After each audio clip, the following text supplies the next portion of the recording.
Because yes, you get to drive a snowmobile in this game. And run into that if you're stupid enough.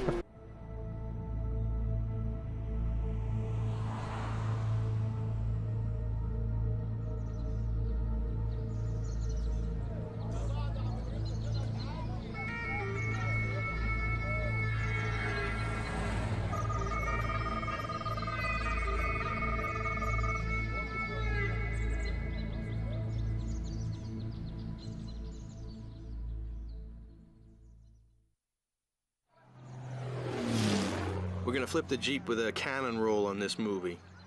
This one's a little more unusual because at the same time as we flip it, we're going over a timed explosion. I'm gonna activate the explosion myself from a button on the steering wheel. This is an adventure story. I play the hero, Dakota Scott.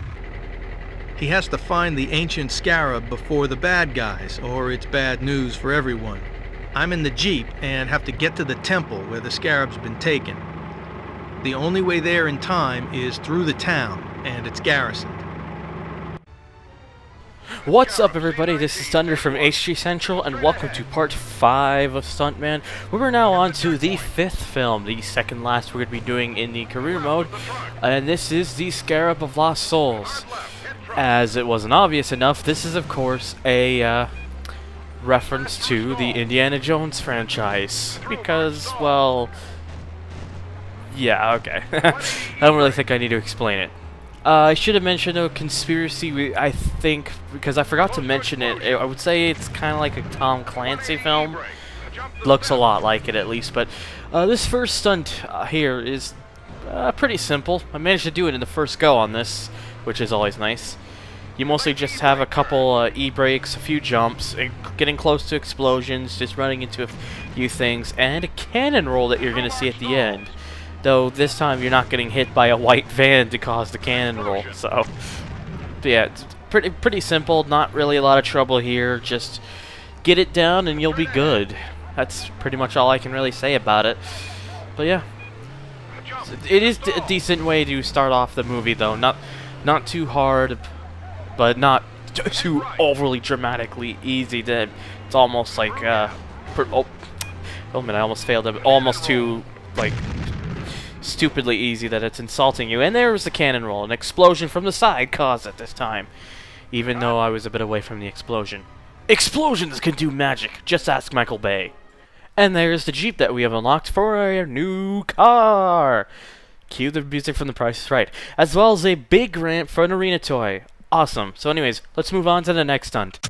This sequence begins as a chase, leading out of town through a minefield, then a big canyon jump.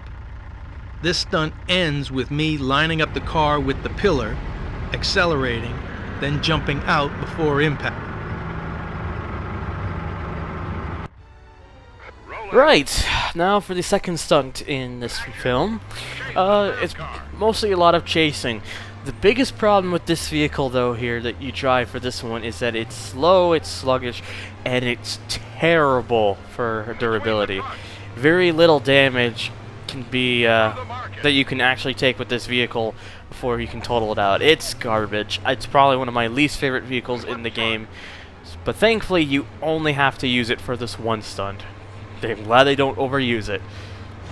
But anyways, when I did the live commentary, I can actually specifically remember it being this part for some reason. I don't know why, even though I recorded this a few weeks back. But you've noticed, of course, by now that I've been cutting out all the major loading times so that everything is very quick and gets on very fast, so you're not just sitting around waiting. The reason I've been doing a lot of that, because, well, let's face it, sitting through loading is pretty annoying to begin with. This game does actually have quite long loading times, and not just long, but they're not always consistent. Sometimes some areas take longer than others. Some are it's just really annoying. But this mission, well, it's not exactly that difficult, but it's a little annoying because at the end of the crash there, if you mistime it, you can run into the vehicle that's supposed to crash into the falling pillar and fail the stunt, which is pretty stupid. Anyways, for this new car, You're never going to see me drive it again. And we get an arena toy of a ramp that leads to like a blank pillar. I'm imagining these are used for like starting points or something, because there's no way this could be used as a proper ramp without crashing right into it. I have no idea though. You tell me. Anyways, let's just move on to the next stunt. Dakota Scott's Jeep's blown up and he's got hold of a motorbike. Here I'm trying to find a way into the temple, coming under fire from everywhere. They know I'm coming. I need to finish here with a jump over a reservoir, the armored car falling into it behind me.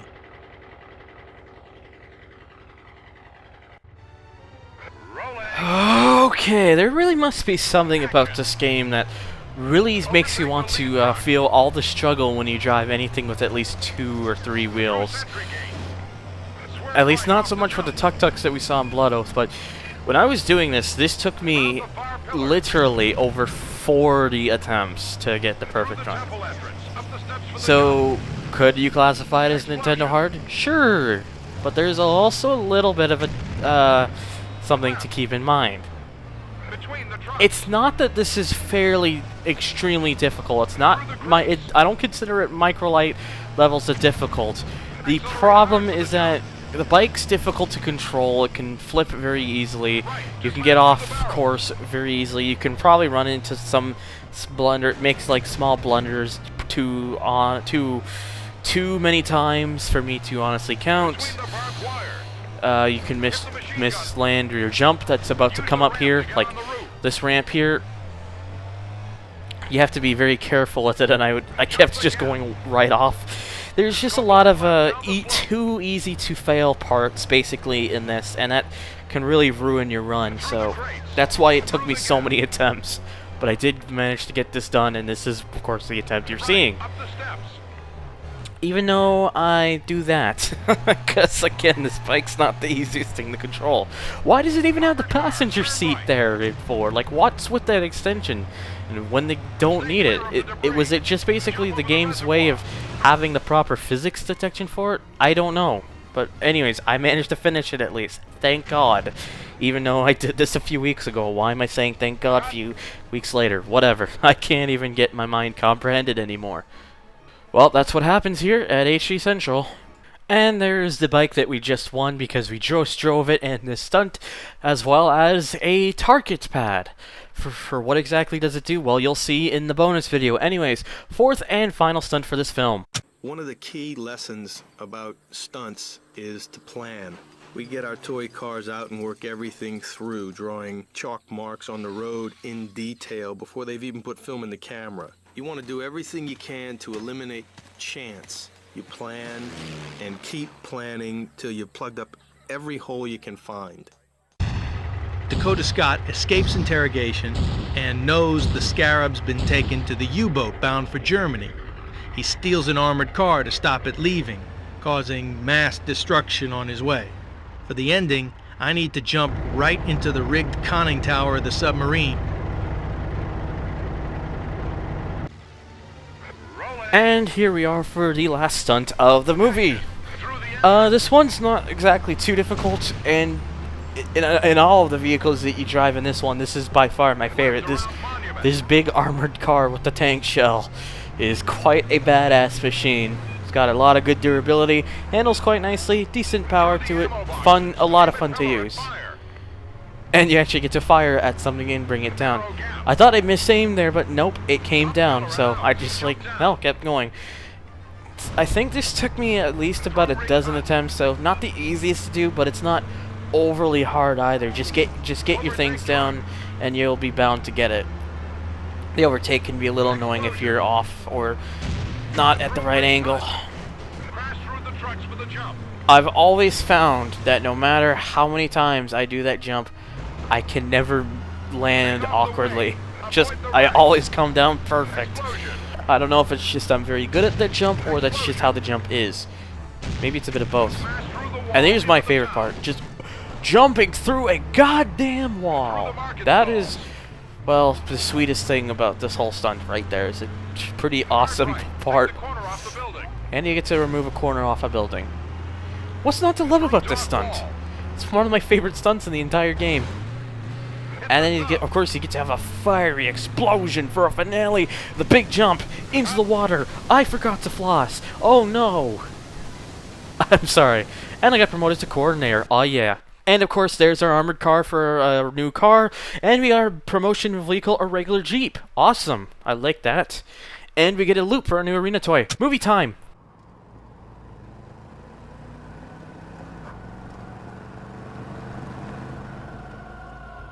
For centuries, men have perished in their pursuit of the Scarab, their blood swelling the Nile with failure.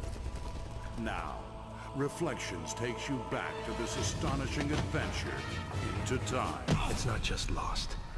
This was never meant to be found.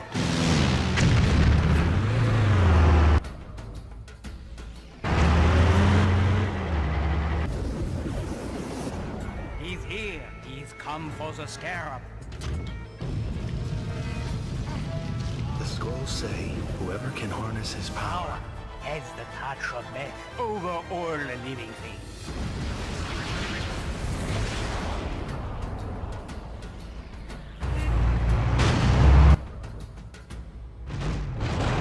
Now he's bringing out my bad side. Is this what we've been looking for? There's no going back now.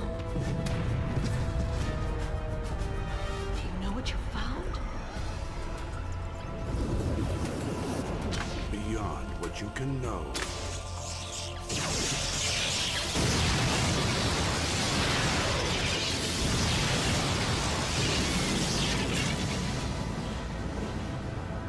Dakota Scott and the Scarab of Lost Souls.